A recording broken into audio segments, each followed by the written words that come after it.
Hello, everyone, and welcome. We should be live at this point, so let me make double sure that we are muted. And yes, it says we have an excellent connection, and we are now live. So yeah, very, very welcome. Thank you all for being here. And yeah, so I'm joined today by Thunderous One. The topic is going to be Islamic Moonotheism, which I've covered on 3 other channels, just not on my own, and it's time that I do this on my channel. So thank you for those who are here. XYZ, thank you for the support. Josie Wales, Veronica at the well, and I believe, okay, well, those are the guys the names I see, and Thunderous, welcome. Hi everybody. Hi Lloyd. How are you? I'm very well, thank you. I'm very well, yeah. How have you, well, how was your day? My day's okay. Looking forward to the show and discussing Islam and monotheism and the monopoly that Islam has on this faith system. Fair enough. Fair enough. Okay, guys, yeah. So some of you may have seen this. However, I need to repeat this on my channel, but we're going to be talking about the early beginnings of Islam, basically proto-Islam, and how Islam originally started or evolved out of Babylonian Moonotheism, out of Babylonian moon worship. Now, that particular thesis has been discussed for a couple of decades. However, it actually is very credible, and as we go through the series, we will discover why. And I think you will find more information here than has been presented up to now, and I will provide all the resources in the description or in the comments later. All right, and here we are. So, Islamic monotheism and the moon gods of Babylon. So, we'll be talking about Yemen, Ethiopia, Abraham, and Makkah, or Al-Makkah, and we'll learn about Al-Makkah. Yes, Veronica, well, these images, yes, you'll notice these are the early pagan images from Yemen and from Ethiopia. So notice you'll see here the crescent and the early star. In some cases, they're a sun disk, but they're also a star disk. So yes, these are early images that date to the first millennium BC. This symbolism goes way back. Your thoughts, Thunders? Yeah, I was just going to say we're talking about Ethiopia and Yemen and Saudi Arabia, but in my research, which I did many years ago, the image of the crescent-shaped moon, the world in archaeology seems to be replete with this and pagan idolatry. So it's not geographically restricted to one area or one period of time either.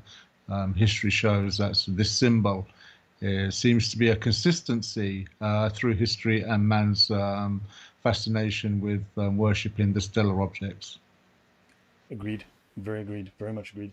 Yeah, and this is actually a photo taken of a mosque with the moon in the background. Maybe it was photoshopped. However, uh, I will say this: in Christianity, we revere the cross. So the cross sits on top of our churches. It's on the walls of the churches. It adorns our holy spaces because we revere the cross. It has meaning, historical as well as spiritual meaning.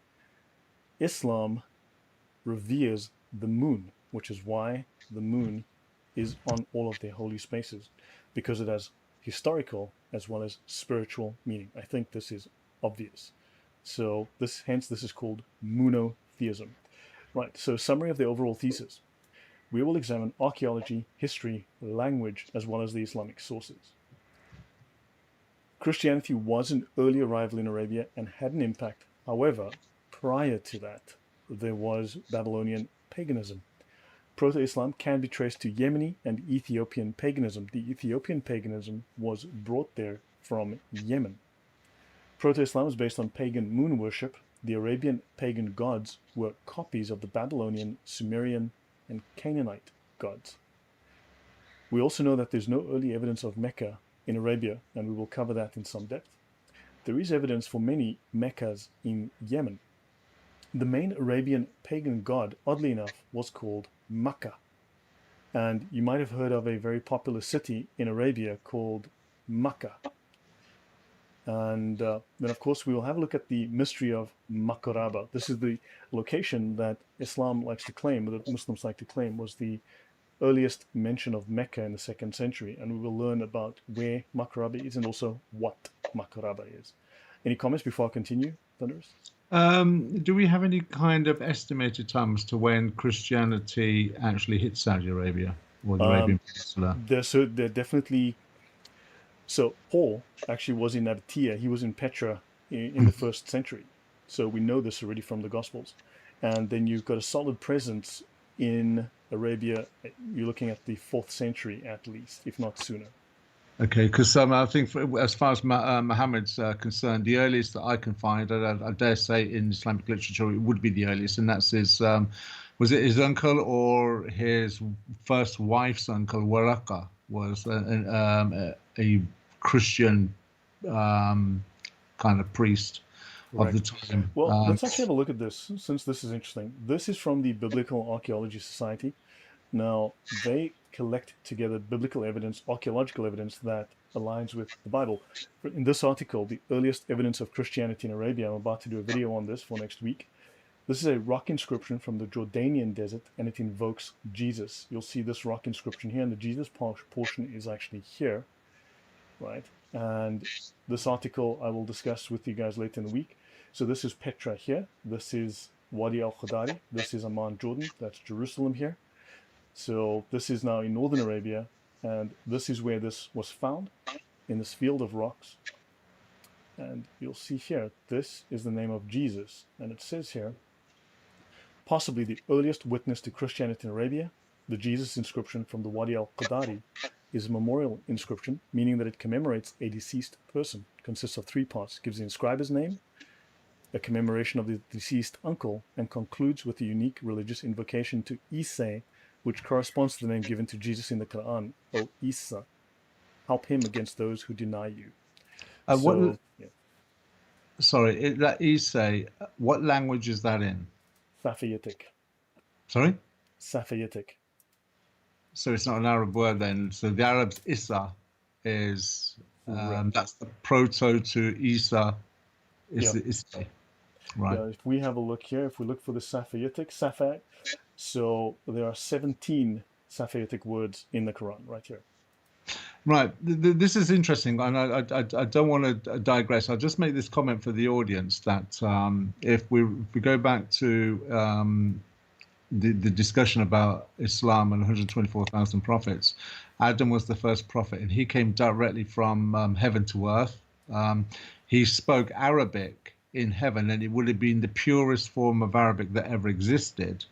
And Why Islam, aren't we finding Arabic inscriptions? exactly that. So we're not finding historically the purest. We're finding that if we go with the Islamic narrative of Adam being the first man on earth, moving towards Muhammad, which incidentally is only 21 generations. So there's a problem there for Muslims, whereas the Bible has 73 from Adam to Jesus. Go figure the mathematics, or math if you're American. Yeah. I don't want to dwell too far off because I No. want to get back to the topic. Yeah. Yeah, what one comment was is why are we finding the further forward we're going in time, more non-Arabic words in the Quran with what we're discussing, when it should be more Arabic or pure Arabic from when Adam came to earth? That's a fair question. Yeah, that's a very fair question. So you can see here, there are a number of over 50 different languages represented within the Quran. So I will leave this here for the moment. Okay, guys, so yeah, let's jump forward. Thanks, those are very good points. Hello, Marek. All right, so I'll start off with Yeha, the Sabah kingdom site in Ethiopia. Right, so a Sabah kingdom site in Ethiopia. Yeha is a Bronze Age site near Aksum in Ethiopia, the largest archaeological site in the Horn of Africa, showing African contact with South Arabia.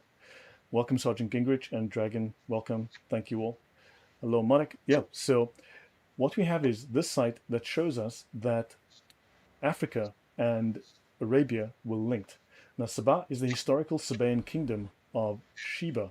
We've all heard of the Queen of Sheba. She's very well known from biblical sources, as well as from Islamic sources. Now, Yeha is the precursor to the Ethiopic Aksumite Empire. This was at that time the fourth most powerful empire on earth. However, it was also an empire you've never heard of. Right. Son of Aram. Yeah, I asked myself what that Norse word in the Quran is. Yeah, look, you'll have to download a copy of Check in the description. There'll be a link to my Google archive, my full research archive. Go and check out Arthur Jeffrey's Foreign Words in the Quran. Look at the book, figure it out for yourself. Yeah. Okay, now, established in the 8th century BC, this site includes temple, elite residence called Grat Bel Gebri, and rock-cut shaft tombs. Sabaeans, these Saba here, were a Semitic people from an Arabian kingdom in western Yemen. So let me actually just go to a map so that, right, so while the map is taking a moment to load, okay, here it is, just a slight delay.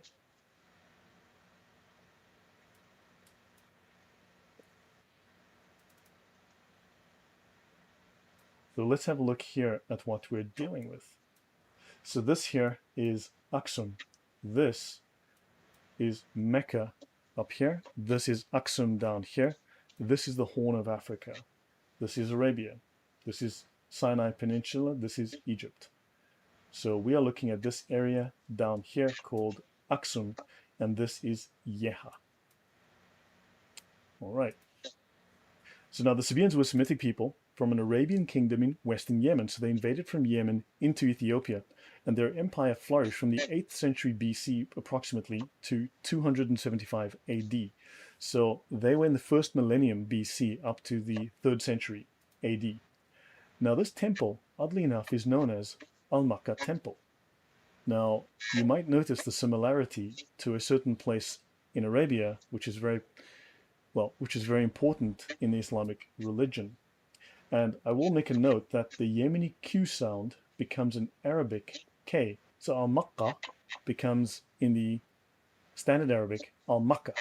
And Makkah, have you heard of Makkah before, Thunderous? It rings a bell for some reason. Yep. And yeah, we're going to be talking about this a lot. So let's have a look at an old map. This is Mecca. This is where the Kaaba is. Okay. Obviously, it's known as Al-Makkah. Here you've got Aksum and Yeha. I'm getting some feedback, Thunderous, I'm getting echo and feedback from your mic. I'm not sure hearing why. myself. I'm hearing myself. Okay, let me just try something else. Okay, so what I've got here is Aksum and Yeha. And what is interesting, as we will discover, is here in Yemen, just below Najran, we have another Al-Makkah temple.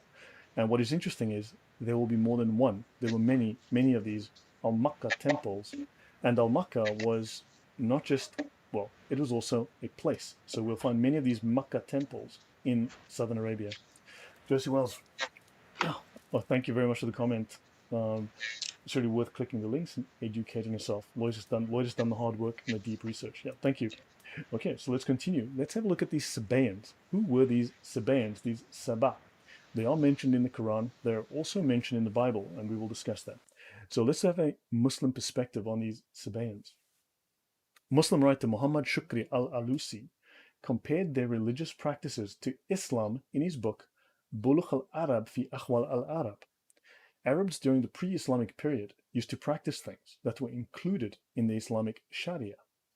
They, for example, did not marry both a mother and her daughter. They considered marrying two sisters simultaneously to be the most heinous crime. They censured anyone who married his stepmother. And interestingly, these moon-worshipping Sabaeans who copied their religion from Babylon, they made the major Hajj and the minor Umrah pilgrimage to the Kaaba. They performed circumambulation around the Kaaba. They ran 7 times between Mount Safa and Marwa. They threw rocks, and they washed themselves after sexual intercourse. Any thoughts from you, Thunderous? Well, straight away, that sounds quite alarming that a Muslim writer. I can barely hear you, Thunderous. Sorry, your audio is very soft now. I'm using a headset now. So. I cannot hear you, Thunderous.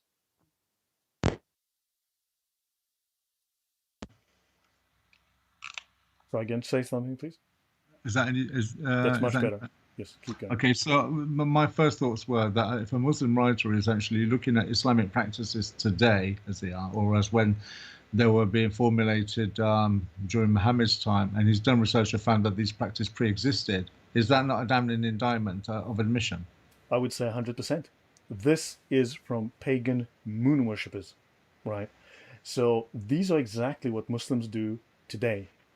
These are Islamic practices. Notice, he says, they also gargled. They sniffed water up into their noses. They clipped their fingernails.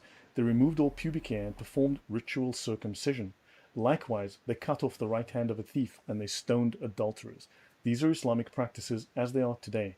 And this is, thank you very much, BA, and this is the practices of these Sabaean moon worshippers. So, in effect, that was this concentrated in and around Mecca, these practices at the time, or did they originate elsewhere, or were they We'll sort get of into like? this. So these guys controlled Yemen. These guys controlled Yemen, this area here. They invaded and they took over Ethiopia. However, at one time, they also entered this entire area, one, for commerce. They had trade routes overland, right? Now, they were sailors. They had trade routes going all the way to India and possibly as far as China. And they had trade routes going all the way to Greece, Italy, and into Turkey. And then also they had land routes, and they were certainly present in Yemen. At one time, they conquered and controlled the land, possibly up to the coast right here in Israel. So they controlled all of this area here at one time. Yeah. So perhaps there's another belief ideology that do these things, and this was pre-Islamic Yemeni moon-worshipping pagans. Exactly, Josie Wales. Yeah. Yeah. So yes, there was a lot of mixing, a lot of spreading of these ideas. Let's continue. The Sabaeans have 5 prayers similar to the 5 prayers of the Muslims. Okay, now what a coincidence. Others say they have 7 prayers, 5 of which are comparable to the prayers of the Muslims with regard to time, that is morning, noon, afternoon, evening, and night. And the 6th is at midnight, and the 7th at forenoon. Now, those who are practicing Muslims and those who know Islam a little bit will know that you don't have to do just 5 prayers. You can do 2 additional prayers, which will give you extra reward. Do you know anything about that, Thunderous? I've never come across that before, but I did want to ask a question. Hmm. So this seems all like grafted on into Islam under a very thin veneer. It's basically paganism with a thin veneer of Yes, monotheism. and But that's what we're going to be discovering. This is going to be a lengthy series. We're looking at about 8 hours of content over several weeks. But yes, this is what we're going to learn, that Islamic practices, as they are today, derive originally from pagan moon worship. okay, so if the rationale is to be explained to, say, a Muslim that's listening, or for anybody that's going to take this information to a Muslim, the Quran has the account of Muhammad going to heaven and he's bartering with Allah from 50 to 5 prayers. Is that the justification to get the 5 prayers? We would have to ask those. We would have to ask those questions, but perhaps they would have to try and explain it away so that people look to that story rather than the fact that it is actually derived from Babylonian pagan moon worship. That's the point I'm trying to get at. Yes, exactly. That's a fair point. Yep. So now it is their practice to pray over the dead without kneeling down or even bending the knee. They also fast for 1 lunar month of 30 days. They start their fast at the last watch of the night and continue till the setting of the sun. That may sound familiar to you. Some of their sects fast during the month of Ramadan. They face the Kaaba when they pray. They venerate Mecca and believe in making the pilgrimage to it. They consider dead bodies, blood, and the flesh of pigs as unlawful. They also forbid marriage for the same reasons as do Muslims. That's in volume 1, page 121 to 122. Lydia, were there any child sacrifices? There may have been. We'll get to that later. We'll touch on that. I don't know if it's strictly relevant, but we will head in that direction. We will be talking about Baal, and we will be talking about Moloch. So that will come up later. There is a connection to Islam as well. Now, in Bulkh al-Arab fi Ahwal al-Arab, we read, the 4 sacred months, Rajab, Dhu al-Qada, Dhu al-Hijjah, and Muharram, had been considered sacred during the pre-Islamic Jahiliyyah. Raids, taking revenge, war, fighting, and disputes were forbidden during them. Does this sound familiar? Well, you used the word Jahiliyyah. I was just trying to work out myself. How could it be a period of ignorance if all of these practices are grafted into Islam? Exactly. That's a fair question. If Islam was copying these practices, how were they ignorant if Islam was duplicating them? Now, raids. Now, this will all be explained in the future as we go, but raids, taking revenge, war, fighting, and disputes were forbidden during them. If a man were to meet his enemy who killed his father or brother during these months, he would not quarrel with him. During the sacred months, people were under restriction not to fight or make raids and had to remove their spearheads as a sign that they would avoid fighting at all costs. Of course, the corollary of this is that not during the sacred months, They were raiding. Muhammad was a raider. They were taking revenge. There was war. There was fighting. There were disputes. This is jihad. And we will get to that as we go. Thank you, XYZ. Yeah. So obviously, Islam borrowed the hallowing of these months from pre-Islamic Arabs and introduced nothing new into the world. Abdullah Abdal Fadi, in his article or book, Is the Quran Infallible? Page 127. All right. Any comment before I go on, Thunderous? No, go on, go on. All right. Okay. Now let's have a look at Al-Makkah briefly. Let's look at the proper noun, his name. Now we will be dealing with Al-Makkah continuously as we go. We'll be filling in more and more blanks as we go. The name is Semitic, and in the Sabaean it's Al-Muk. You'll find we'll go through at least a dozen versions of this name. Josie Wells, brilliant point, Thunderous One. I think you hit a home run there. Time of ignorance, but we'll copy them anyway. Fact. So this is Al-Makkah right here. And this is the Ethiopic, the Ge'ez. Remember, these guys invaded Ethiopia, and from the Ge'ez you'll see the very strong similarities in the writing. So this is Al-Makkah, Al-Mak, right? And he has at least a dozen different names. Now, he's a moon god, once worshipped in Yemen, Saba or Sheba, and in Ethiopia, in Aksum. In his synonyms, amongst many others, are Al-Makkah or Al-Muk, right? Now, the Sabaean capital. Now, also, look up the current name of Mecca. It's Al-Makkah Mukarrama, Al-Muk. So both of these names, Al-Makkah, Al-Muk, are both in the current names. The sounds are both in the current names of Mecca today. The noble, right? So the Sabaean capital was Marib, 120 kilometers east of Sanna. Yes, Lydia, it does. A seafaring people, they built great irrigation works, castles, and temples. In a British museum installation on them, they were called the oldest and most important of the South Arabian kingdoms. Okay, and Sabaean, Sabah, here. And also in Arabic, the Sabaeans are called the As-Sabaiyun. Right. We shall continue. This is where they were. So this is Marib, the old capital of this region. This is Sanaa, the capital today. Right. And this, you can see Ethiopia is just across the water here.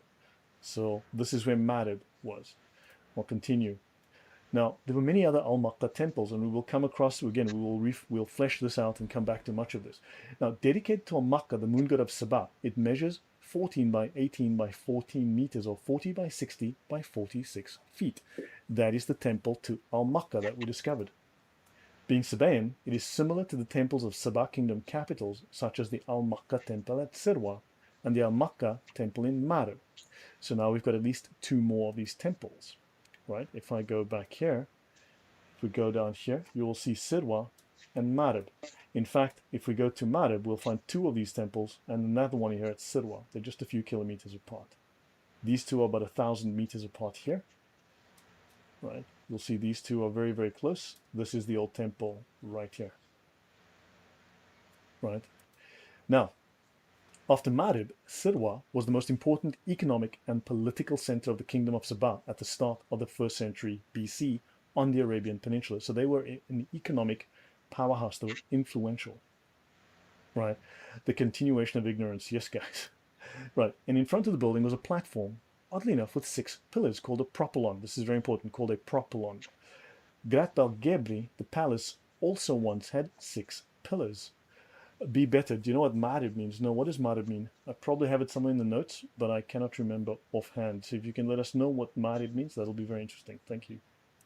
Right. Now, Yeha has been identified as a pre-Aksumite occupation. This is based on 19 archaeological inscriptions on stone slabs, altars, and seals found at Yeha, all written in a South Arabian script. Right. Now, what is interesting is that these people, at one time, they had writing, right? They were an advanced civilization. They built dams, they built cities. They traveled all over. They traveled to India, if not China. They traveled all the way up the coast. They traded with the Greeks. They traded with the Romans, right? They were all the way across this coast here. They were all the way up and down here, all the way up this coast. They had writing. And then, for some reason, at the time of Muhammad, writing disappears. Right, which is very odd. And it comes back later. Thunderous?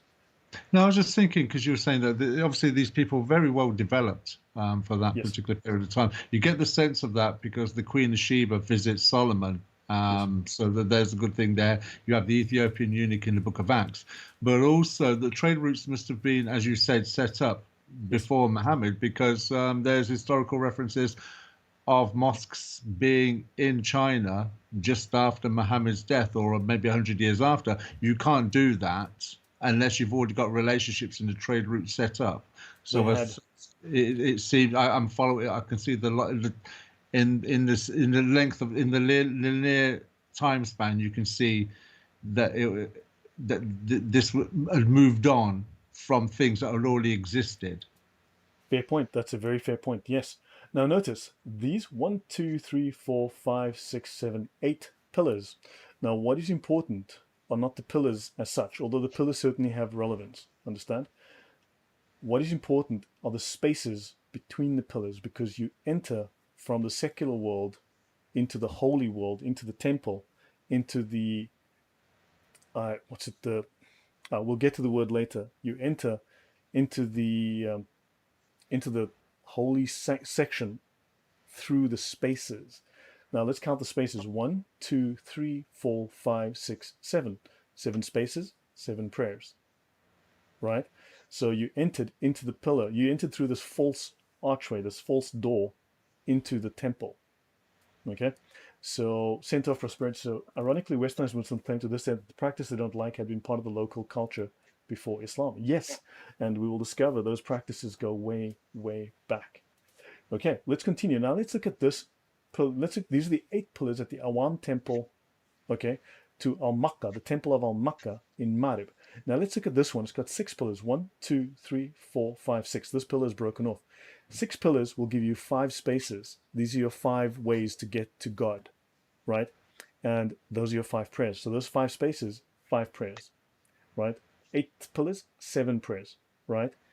6. So basically, it's like denominations. It's simply like just denominations of the same pagan church, right? So slight differences between them. Right. Now, let's have a quick mention about this. This site, okay, after Himyar annexed Sabah, right? Himyar and Sabah, these are basically this kingdom here annexed the guys next door to them. That's pretty much what happened here.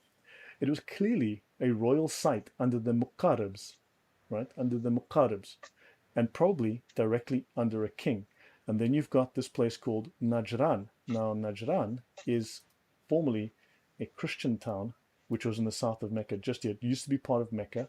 So used to be part of Yemen, and this was where Christians were very much concentrated. They used to do pilgrimages to this, and also the heretics and the Gnostics were heavily concentrated there. Now, the town of Sirwa seems, on onomastic evidence, this is based on words, right? On onomastic evidence, to have early contained speakers of Arabic. So now we know that these Yemenis had Arabic speakers amongst them. The town played no role in Islamic times, right? So its influence had diminished by then, but its site became a great mythic one for Islamic historians. Now that is really odd, right? And there are frequent citations of Arabic poetry mentioning it. So culturally, it's still very, very important. And it was very important for them. They remembered it. But yeah, your thoughts, Thunderous, before I move on? Well, my first thought in all of this was you and I have discussed this before about Egyptology, that the narrative was set up in the 1800s, and then any information that comes along to challenge it, they throw it under the bus or they dismiss it.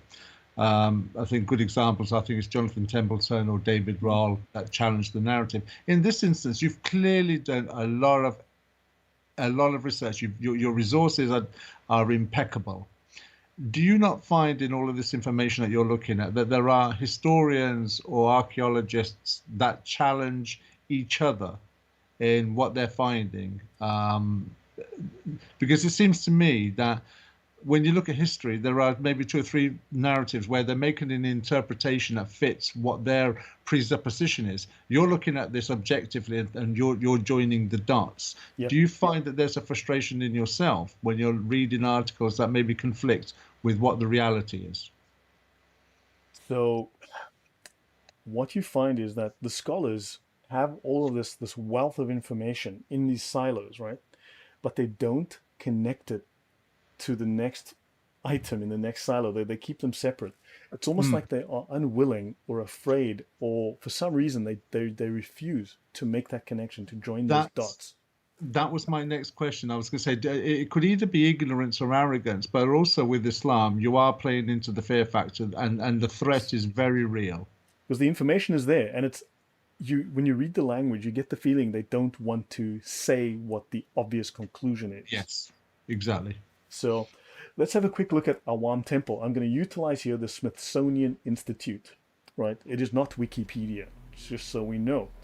Now, Wendell Phillips and his team excavated the great walled enclosure of Mahram Bilqis. Now, the Mahram, that's the word I was wanting earlier. When you go through the pillars, you enter from the secular world into the Mahram, right, the holy space. And Bilqis is the queen of Sheba. The ancient temple of Awam, dedicated to the moon god Al-Makka. Now, it's very important to realize. Now, here, when you spoke of contradiction, Thunderous, I will show dozens of references, dozens, as we go through this discussion, as we go through the episodes of Al-Makka being mentioned as a moon god. Now, there is one outlier, a single outlier, where Al-Makka, the moon god, is termed by two scholars to be a sun god. And Muslims pounce on that. They pounce on it, and they try to the exclusion of all other evidence, more modern evidence, in scriptural evidence, archaeological evidence. They will try to deny that Al-Makka is a moon god, and they will try and make him a sun god. Now, it doesn't help their case, because either way, it's a pagan god, which is ultimately connected to Allah. But all of this will become clear as we go. But here is something, and the moon god theory is so much more, there's so much more data for it, evidence for it, whereas the sun god one is actually very flimsy, and it's easily dealt with. But yes, so there is that. So you do find small contradictions, and sometimes you wonder how they got to this. But I can explain that one, and we will in the future. So now, this Wendell Phillips, who worked for the Smithsonian, he was doing archaeological excavations in 1952 with his team. And decades later, the government of Yemen invited Marilyn Phillips, his daughter, to continue her brother's work. Okay, her brother. Okay, sorry. So to continue, and this is dated 8 September 2014. I've got some other documents up to about 2017 or 2019 discussing this, but during the war, they had to stop, of course. So let's have a quick look at something. These are called the Raja Jil. You'll sometimes see Raja Lil, okay? So these names occasionally differ, Raja Jil and Raja Lil. Raja Jil columns, or stelae, archaeologists working in Saudi Arabia continue to puzzle over the meaning of more than 50 groups of oddly arranged standing stones, the most famous of which are found at the site of Raja Jil, near the ancient oasis town of Al-Juf. That's up north here. Okay, thought to date to the Chalcolithic period, which is 4500 to 3500 BC. In other words, this is 6,500 years ago. They were raised more than 5,500 years ago by an unknown people. Many pillars are now fallen. Others are tilting heavily. These were erected in Saudi Arabia's Al-Juf province during the 4th millennium BC. Let's have a quick look at what these look like. These are standing stones. Do these look familiar, Thunderous? Didn't we just see... Notice the broken ones next to it. There. The broken stones. The image hasn't come up for me yet.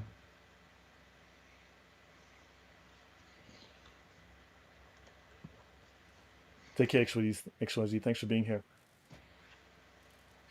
There we go. Right. Do you see these standing stones? So this is in Saudi Arabia, and in Yemen you had the religion with standing stones as a sign to their god. These look familiar? Yeah. So these are from a people from 5,000-6,000 years ago. Very similar, yeah. Now, Al-Juf was a significant stopover point on several ancient land trade highways, which connected the Arabian Peninsula, Egypt, Mesopotamia, and Syria. It's the Arabic Stonehenge. Josie Wells, you are correct.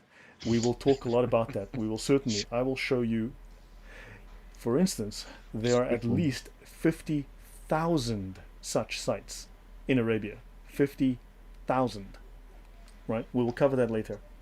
So, but yes, it is very much a Neolithic site, correct? So one trade route, one of the oldest land routes in recorded history, ran from Yemen and parallel to the Red Sea coast through Medina. Okay, what is called Medina today? Alula and Madain Saleh. Okay, let's have a quick look. So we've got Medina. We all know where Medina is, right? You've got Mecca and Medina, right? Here we go. So Mecca, let's go Mecca to Medina. Let's just make sure we have all of that marked correctly. Mecca to Medina. Okay, so Medina up north, this is Mecca here in the south. Okay, that's Mecca to Medina on the map. Okay, they mention Al-Ula as well, Al-Ula, which is going to be very important, and also Madain Salih. But so here you've got this, right? This was a trade route, a very well-known trade route all the way from Yemen, from this region here, all the way up to here. And they even went as far as inland, up into Syria, up into Turkey, right? They went here and all the way up into Turkey as well. Now, let's actually have a look at Al-Ula. So let's actually have a look. This might be very interesting to you guys.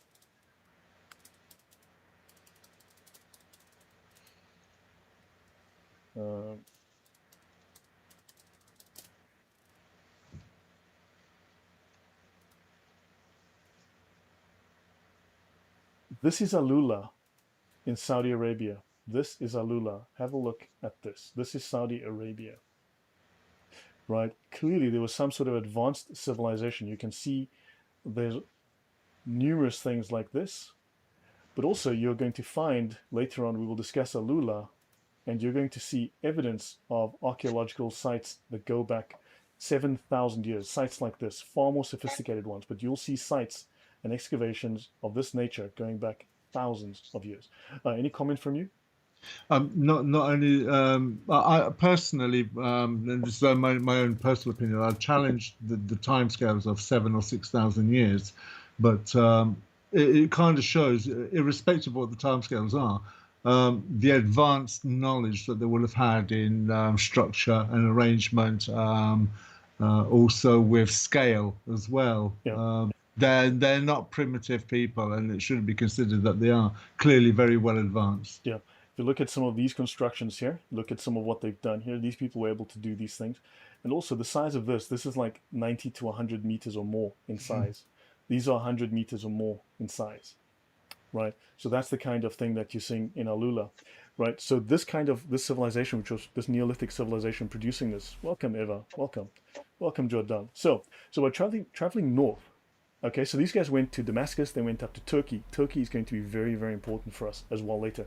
So by traveling north and northeast to Al-Juf, then east in this way, the road avoided the harsh sands of the great Nafud Desert, right? And the stones may have indicated the presence of a crossroad and the safer route to take, or they may have been temples. And when we get to Turkey, give me one second, when we get to Turkey and we talk about a place called Göbekli Tepe, that should make a great deal of sense. But these may well have been temples, because Göbekli Tepe bears similarities to these. Yes, Thunders? Josie Wales mentions a comment, makes a point, says, wow, it looks like it could be Egyptian. Now, that was something I had actually been pondering on my mind from shows we've done on other channels, that this is all very celestial. Yes, correct. But the Egyptian pyramids have an alignment with celestial objects as well. So is there a connection between Egyptology and their structures? Because we're looking at proportions, we're looking at fantastic, technically advanced people in proportion and their building and architecture. Is there a link? So tell you what, okay, this is an archaeological examination of the Kaaba. Now, this is getting well ahead, okay, because this is at the very end of the presentation. However, the Kaaba is situated very specifically. This wall of the Kaaba points directly towards the summer sunrise.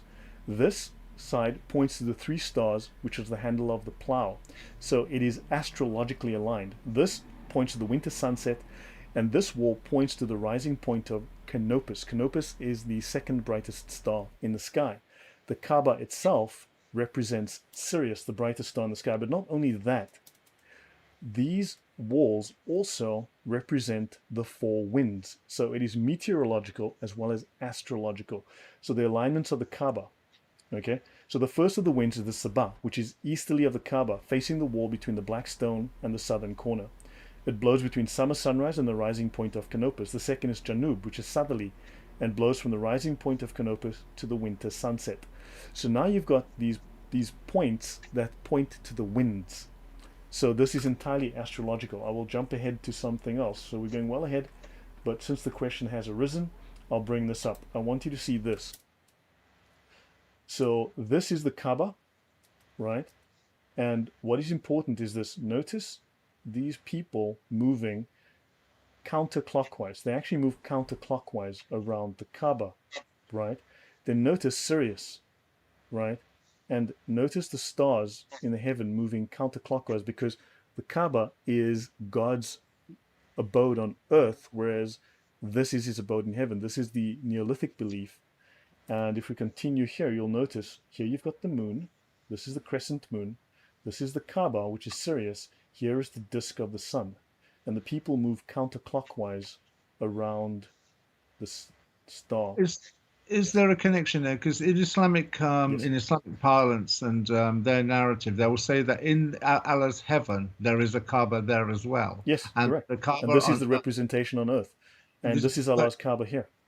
so when they're talking about heaven, they are implying the spirit realm where Allah exists, but the Yes. reality is it's not. It's actually the star Sirius, and the circumambulation represents the celestial objects moving around Sirius Yeah, from a we'll get perspective. to that. That's look, that's about 7 hours from now. So let's get to that later. Well, it's difficult, Lloyd, because all these questions start to get raised. Yeah, We know I know. you know what you're bringing up.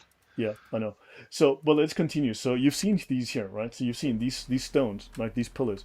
And yes, there is an Egyptian connection. We're not going to dig into that. But notice here, this is Alula. You'll see these. I've shown you some of this stuff. Okay, they're called mustatils. So you can do a Saudi Arabia Alula pendant, and you can look up mustatils on Google. Play with that. I'm still working on this particular slide, but that should give you. Now let's briefly talk. I don't want to go too long tonight, guys. So I'll do this one in bite-sized chunks. The propylon. We spoke of those pillars. They're called propylon. They are pillars before or in front of a gate. Yes? Okay. So they come from the word propylae, which are monumental gates or entranceways to a temple or religious complex, a symbolic, secular/religious partition. Now, in the Century Dictionary Encyclopaedia, it tells us in ancient Egyptian architecture, monumental gateway, usually between two towers in outline like truncated pyramids. But the important part is it is an ancient Egyptian practice. It's a monumental gateway. Okay, a monumental gateway. In Chambers' 20th Century Dictionary, and these are just two examples, it's a monumental gateway before the entrance of an ancient Egyptian temple. These are derived. So way back in history, these were derived from Egyptian practices. Now let's have a look. Does this building look familiar, Thunderous? And do you see the monumental gateway, the propylon? Oh my word! Yeah. Does anyone know where this building is? Any guess, anybody? Right? So yes, this might look familiar to you, right? This is I believe it's called the Al-Masjid Al-Haram. This is in Jerusalem, right? You'll notice the monumental gateway, the false pillars leading to the mosque, right? And notice here, 1, 2, 3, 4, 5, 6, 7, 8 in front of the door, right? Notice the false pillars in front of the door. That's the dome with the rock, exactly, right? And you've got the propylon in front. Let's continue, right? What about Saturn and the black cube? The north pole of Saturn as a cube. Yeah, look, that's outside of the scope of this discussion. I mean, that remains to be seen. I don't have anything to add on to that at the moment. But that's outside the scope of this particular discussion. Right, Aksum. Right, so now, Aksum was one of the four great powers alongside Rome, Persia, and China. According to Mani, this is the founder of Manichaeism. Now, Aksum was one of the four great powers, and the power you've never heard of. So, in other words, they competed with Rome, Persia, and China. They must have been incredibly powerful. They had influence over Ethiopia, Eritrea, Somalia, Arabia, Egypt, and they had extensive trade contacts with Asia and the Mediterranean. The Aksumites developed Africa's only indigenous written script called Ge'ez. And this is what they used to make these little pillars here. They also had pillars in their religion. Let's have a quick look. Sabaeans in Africa. So around the middle of the first millennium BC, there were Sabaeans also in the Horn of Africa. So these Yemenis traveled across into Ethiopia, in the area that later became the realm of Aksum, also known as, well, this is Eritrea and Ethiopia, right? And notice the Sabaeans, they were holding to the national cult of Al-Makkah, right? The cult of Al-Makkah. They were mixed up with various non-Sabaean communities, so they mixed with many, many other communities from the region, as far away as China, possibly, India, Greece. They were definitely involved with Greece and Rome. They were mixed up with various non-Sabine communities, and it is still much in dispute how one can envisage the actual demographic and political situation. Bigger than the Egyptians? Why have I never heard of them? I don't know. I'm not sure if they were bigger than the Egyptians, but they were a powerful, powerful. I mean, Rome, Persia, China, and these guys. And you've never heard of them. That's crazy. I know. How can one not hear about an empire here that was incredibly powerful? But yeah, let's continue.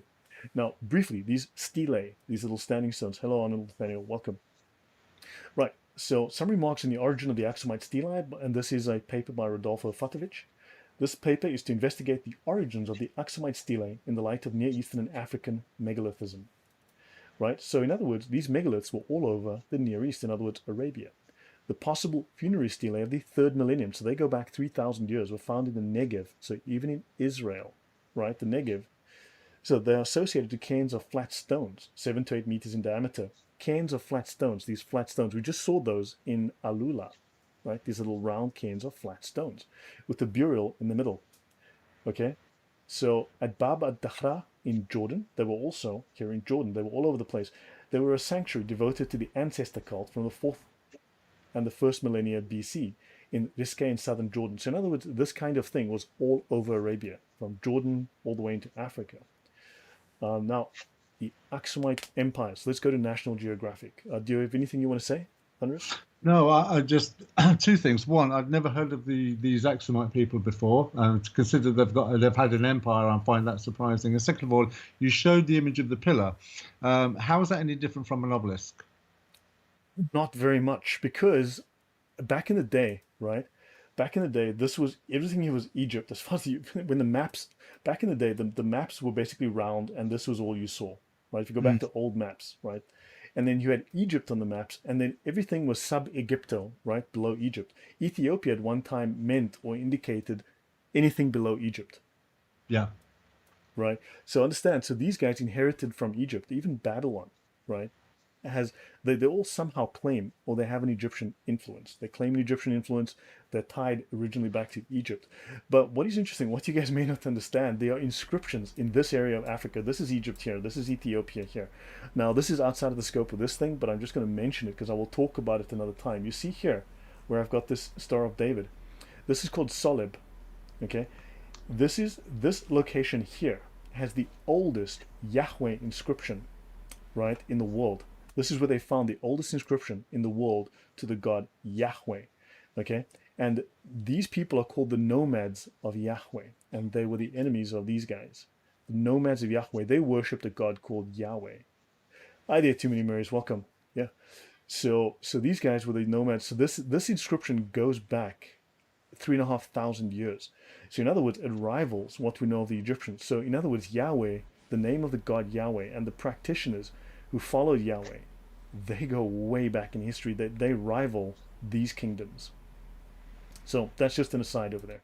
Right, I'll continue. So National Geographic.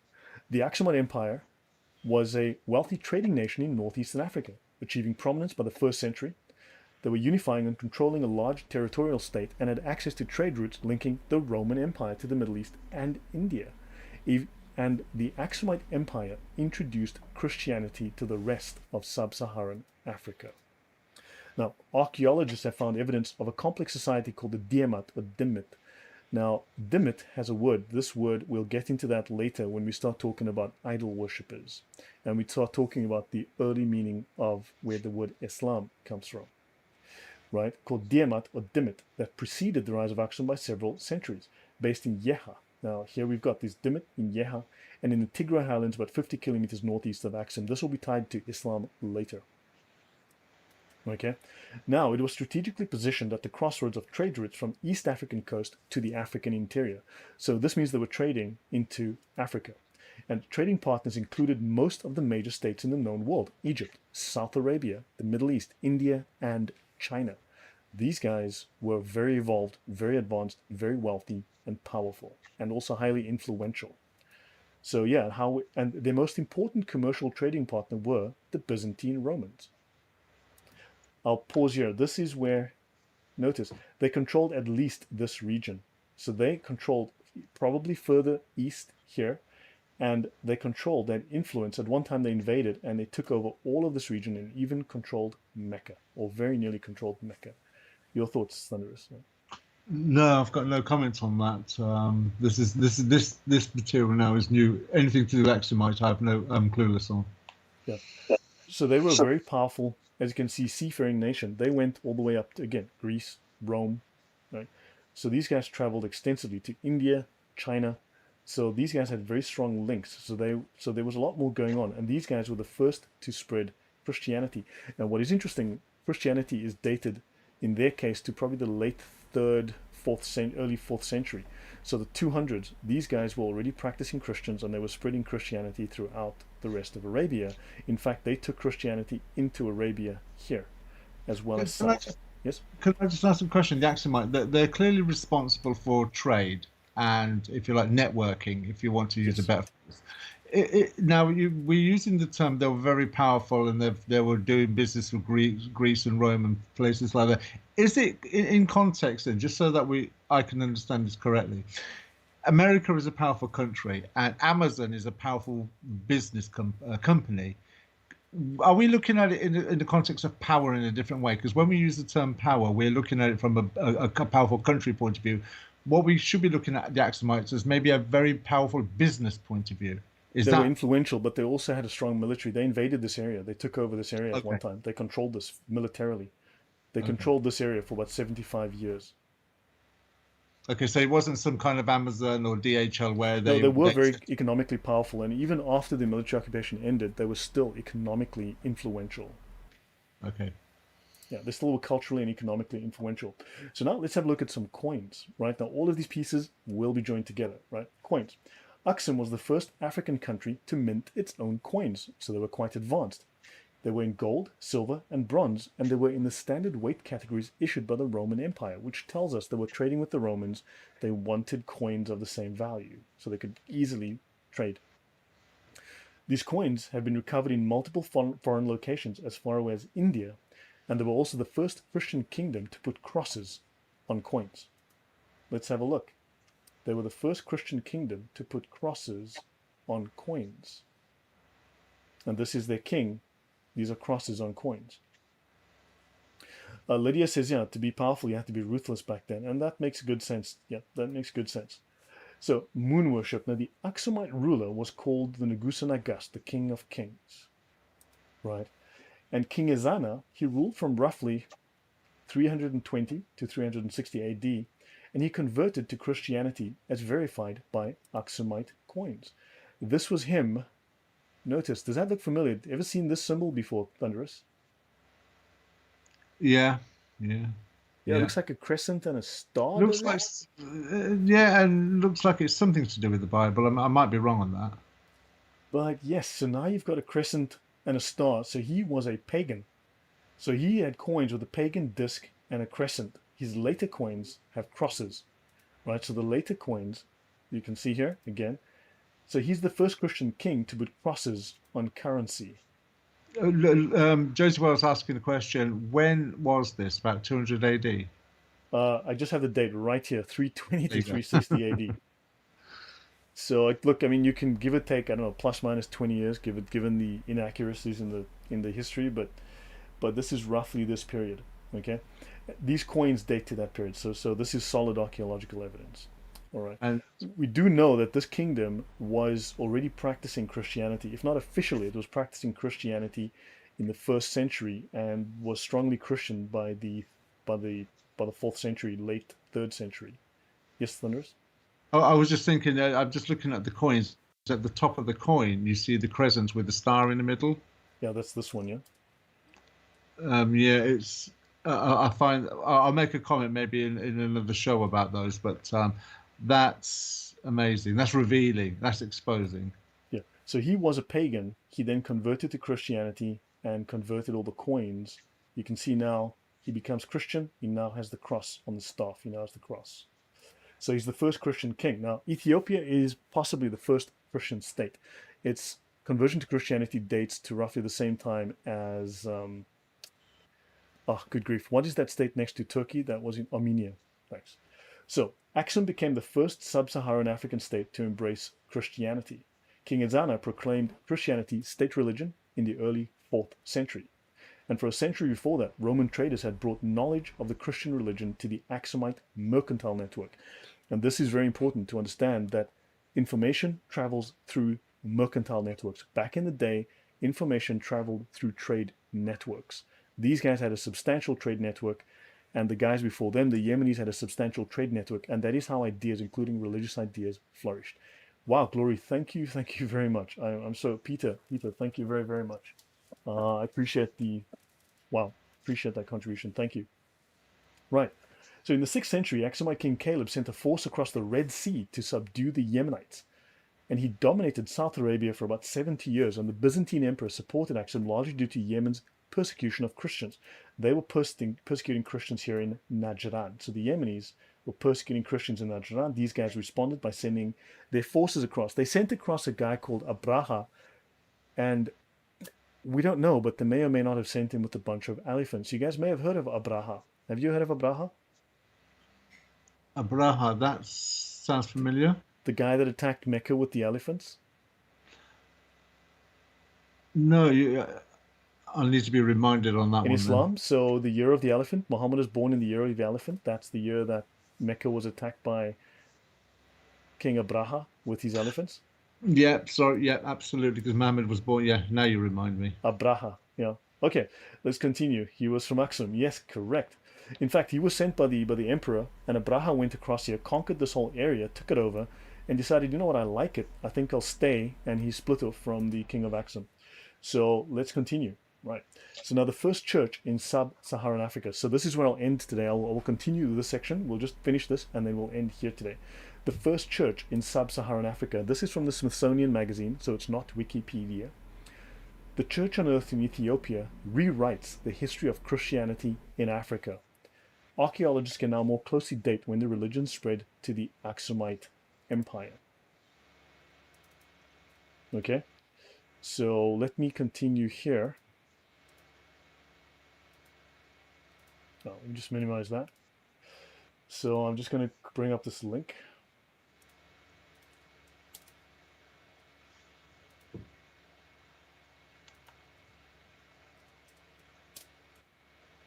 Okay, so this is Smithsonian magazine, right?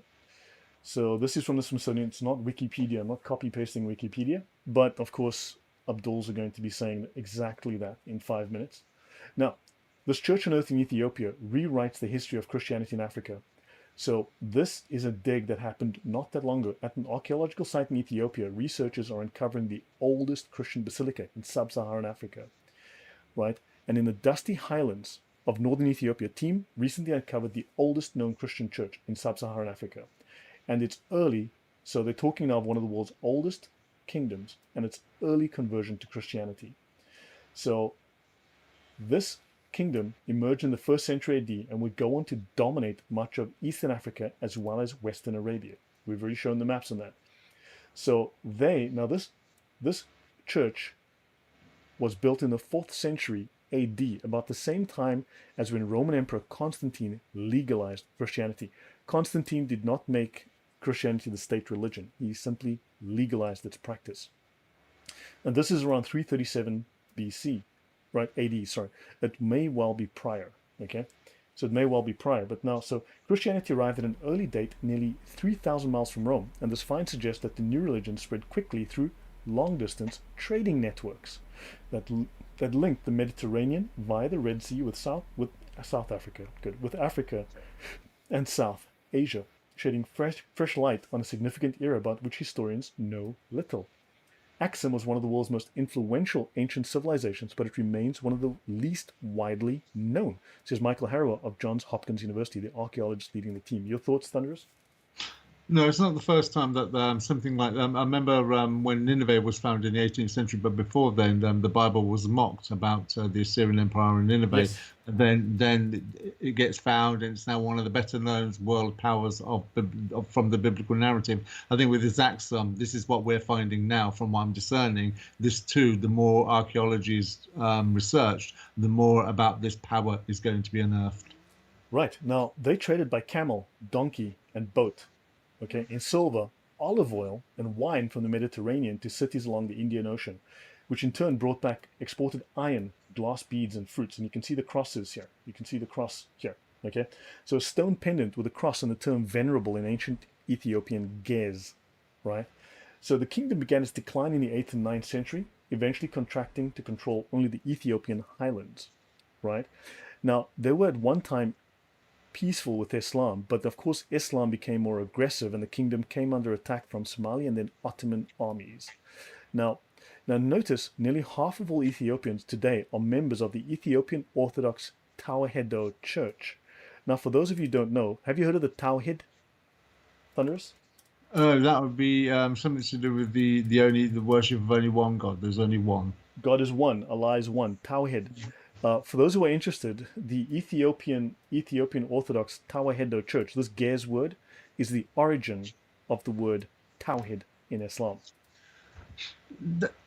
I was going to ask you, because we're about to finish now anyway, but I wanted to ask you a question. We seem to be finding a lot of words. And now, if anybody that's ever spoken to a Muslim about the Quran, one of the default defenses they have is, well, you've got to understand the Arabic. The root word can have up to 10 different meanings and such. Yes. Are we not seeing historically then, when we bring these things up, that the argument is going to, because they've already set the foundation for one word can have 10 different meanings, that other words that are external to Islam, they're going to use the same kind of arguments with. So you can have secondary and tertiary meanings, but you will have primary meanings. You're going to have primary, you're going to have original meanings, early original meanings, right? Yes, so yes, that is true. And Tawhid, we'll get into the meaning of Tawhid. We will come into the meaning of Tawhid, but this is relevant. This is actually, you'll find that this was taken straight out of the Ethiopic Gez. It was the Tawhedo Church. This is the source of the term Tawhid. Max 10 asks, were not most of these lands Christian until Mohammedans swept in, who then utilized both them and the Jews for their abilities while slaughtering and enslaving the rest? That's a fairly good summary, I would say. Now, notice, Christianity had reached Egypt by the 3rd century, right? But it was not until Constantine's legalization of Christian observance that the church expanded widely across Europe and the Near East. With news of the Aksumite excavation, researchers can now feel confident in dating the arrival of Christianity to Ethiopia at the same time frame. There's a story in the Gospels of a black man, and I believe it's one of the apostles, not Barnabas or something, that actually converts him, and he travels. Yes? Philip, he ran alongside the Ethiopian eunuch in the book of Acts, and the Ethiopian eunuch was reading aloud the book of Isaiah. Yeah. Yes, correct. So the Christianity went to Ethiopia early in the 1st century already. So this finds, to my knowledge, the earliest physical evidence for a church in Ethiopia, as well as all of sub-Saharan Africa. This is from Aaron Butts, professor of Semitic and Egyptian languages in Washington, D.C. at the Catholic University. Yes? Can I ask a question? In that sense, then, is there any relationship or any historical evidence that's been found with reference to Judaism? Because if you follow the logic through, the Queen of Sheba came from Ethiopia, paid a lot of respect to Solomon, and then goes back.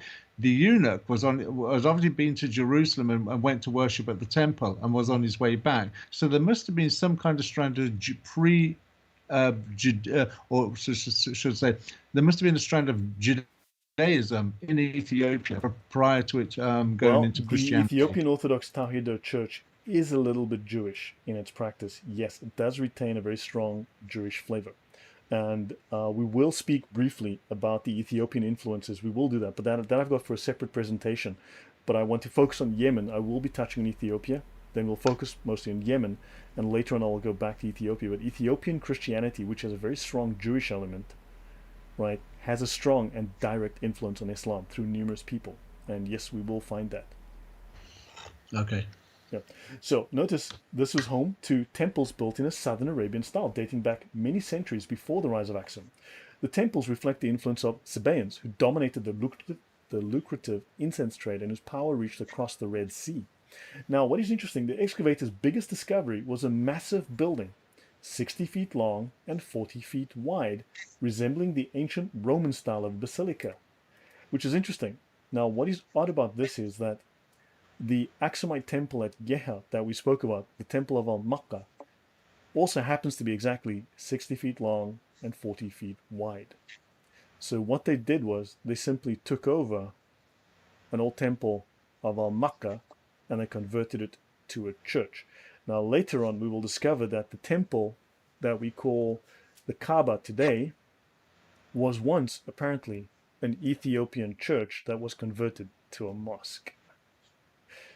So, yeah, small world.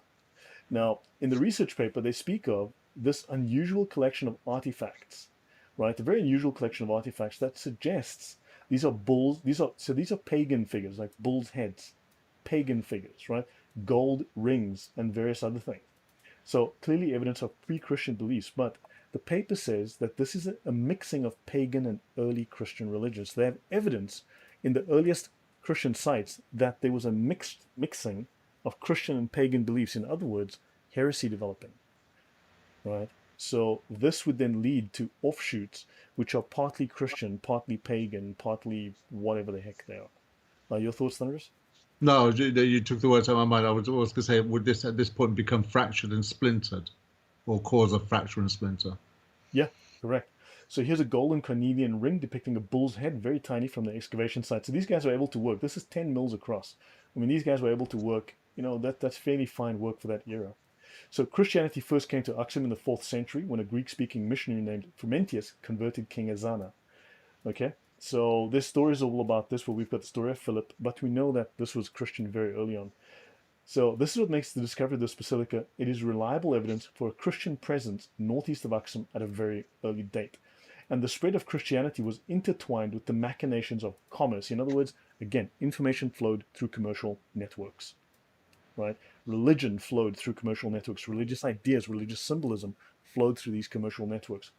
Long-distance routes played a significant role in the introduction of Christianity in Ethiopia, and the Aksumite kingdom was an important center of the network, of the trading network of the ancient world. This is Alem Seged Barbados, archaeologist at Addis Ababa University. So yeah, not Wikipedia. And I'll pause this here. Your thoughts, Thunderous, on this article? No, this is new for me, so I've not had time to think about formulating any thoughts on it. So this is new to me now. Yeah. So I'll pause here. I'll finish this slide just so you know. It's just we touch briefly on the connections to Ethiopia. But the very first hijrah in Islam, the first migration, was to Ethiopia. The first hijrah, the first migration in Islam was to Abyssinia, to Ethiopia. Muslims found refuge in Christian Aksum, Ethiopian Eritrea, in 614 AD, and a large number of them stayed there for 14 to 15 years, influenced by this kingdom.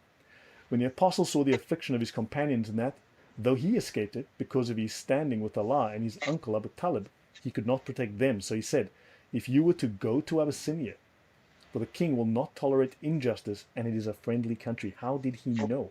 Why were they friendly? How were they friendly to him? He knew the religion. His companions went to Ethiopia. This was the first hijrah. Yes? I wanted to ask now, considering the locality of Ethiopia to Saudi Arabia, I've often wondered why is it then that Ethiopia, if I understand this correctly, is the longest Christian country in history? It's basically been Christian since it's become a state religion up until now. It's not been anything else.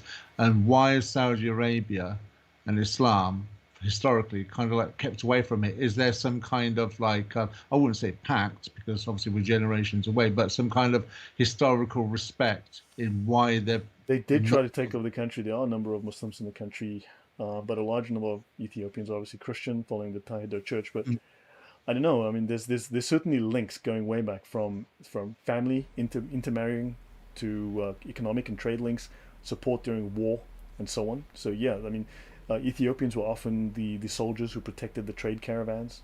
They were people. In fact, one of them repaired and built the Kaaba, right? Muhammad's wet nurse, who was with him from birth until death, was Ethiopian, right? What And there are about numerous references to Muhammad hearing the Bible being recited by Ethiopians. Now, what is interesting is people debate whole day about the Bible. There was no Bible, no Arabic Bible. Well, Muhammad, according to the Islamic sources, spoke Ethiopian. The two languages Muhammad spoke was Arabic and Ethiopian, and he used to listen to these people when they had their services, right? And they would paraphrase the Bible into Arabic, and also he would listen to two brothers recite the Bible.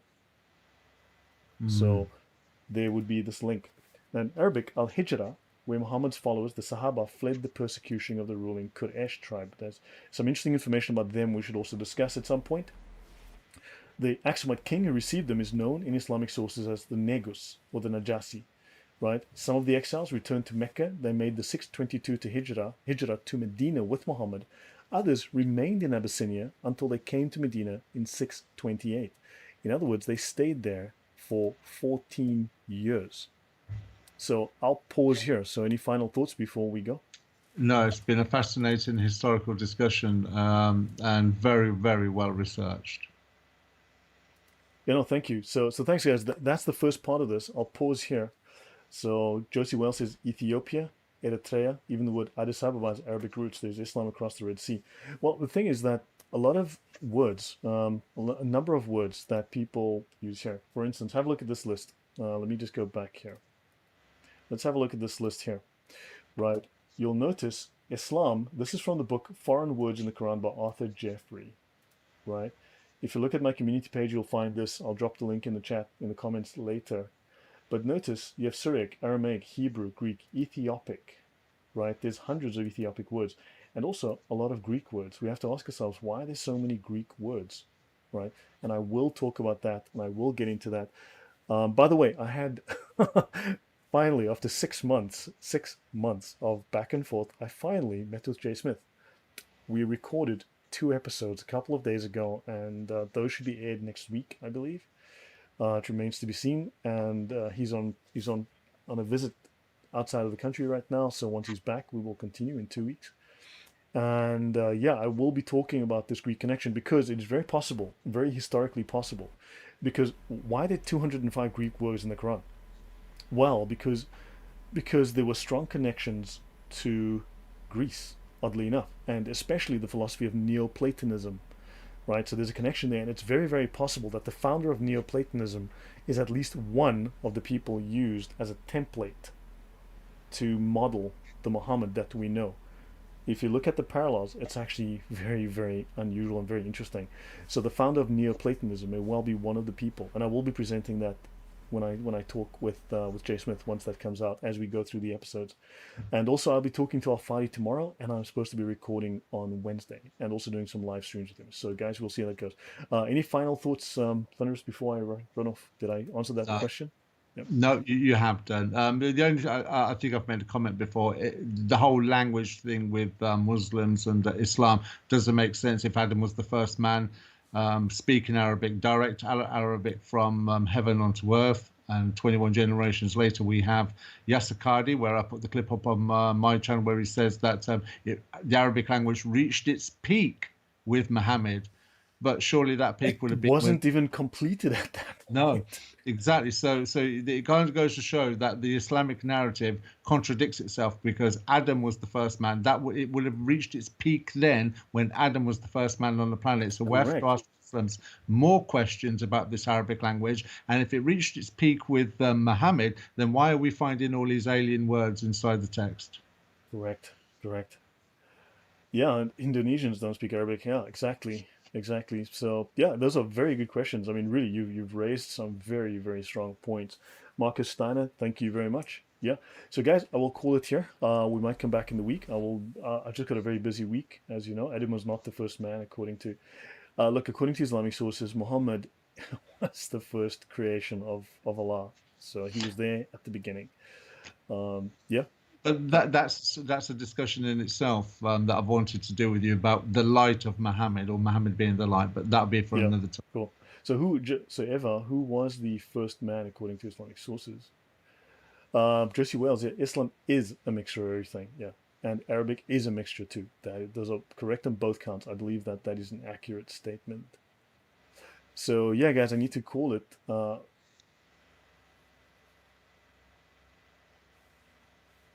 Adam was not the first man according to Islamic sources. I'm not talking about that. Okay, I'm not sure I understand, Eva, but yeah, drop it in the comments later. Muhammad goes back over 100,000 years. Muhammad goes back to the formation of the universe. Lydia. So that's the light of Muhammad. You don't understand. Muhammad is very, very. Adam received earth after someone else. So the earth was made for Muhammad. Muhammad Can was I, there at the beginning. Allah spoke to Muhammad and said, Muhammad, I'm going to make the universe, I'm going to make earth for you. And then Allah made the earth, and then afterwards, he placed Muhammad on the earth as a but physical human being. Yeah. just on this, I know we don't want to digress because it's a subject to suffer. If you go to my channel, there's actually a discussion by Yasser Qadi that says that the jinn were on Earth before Adam was, and they had their own wars and things on the planet, which interestingly, there's no archaeological evidence of these wars and jinns, but hey ho, that's Islam. Don't confuse us with the facts, okay? There were humans on earth. Oh, good grief, this has made the jinn. So, yeah, Islam gets confusing, but guys, we'll talk about this. Was he? Yes, yes, on Nathaniel. Muhammad was Allah's companion. And in fact, look, very quickly, because I want to go, but Allah is aloof. No one knows where Allah. Where's Allah? Nobody knows, right? Allah is missing. He's aloof. Unfortunately, that is the way that it's seen in Islamic theology. So Allah's power is gone, right? So who runs the universe in Allah's absence? Well, there's a guy called Muhammad who just happens to be free right now. And you see, Allah's power keeps keeps the planets spinning in their orbits, and it keeps them turning on their axes. And well, with the absence of Allah, who's going to do that? Well, thank you, Muhammad. We appreciate you using the spirit of Muhammad, the Ruh Muhammadi, to do that while Allah is taking a holiday. That is Muhammad in Islam. Is there a guy in the Bible that speaks like that or is spoken of like that? You know, there's a guy, but he's not as powerful as Muhammad. There might be a guy. There might be Is a that guy. the one? Is that the one that stands behind Muhammad while Muhammad is leading the prayer? Prayers, that guy. Yeah, I think that guy. This is a very, Veronica, yes, this is an incredibly bad copy of the Trinity. It is, seriously, I should take you through those sources. It's incredible. Muhammad is what moves the earth. He's what moves the moon. He's what moves the tides. He is the primum mobile. He's the force that moves everything, that keeps the clockwork of the universe running in Allah's absence. It's his power. In the absence of Allah, it's Muhammad's power that keeps the earth, keeps the universe running. Believe it or not. Guys, I need to go. So thank you all very much for your time. I hope it's been interesting. Thunderous, thank you for the very, very enlightening questions. Man, those questions, yeah, those hit hard. And thank you very much. So no, but thanks, my guys. pleasure. And I'd like to say thank you to the audience, to all those that are listening now and participated. Big shout to you. Thank you very much. Yeah. Take care, guys. Good night. God bless.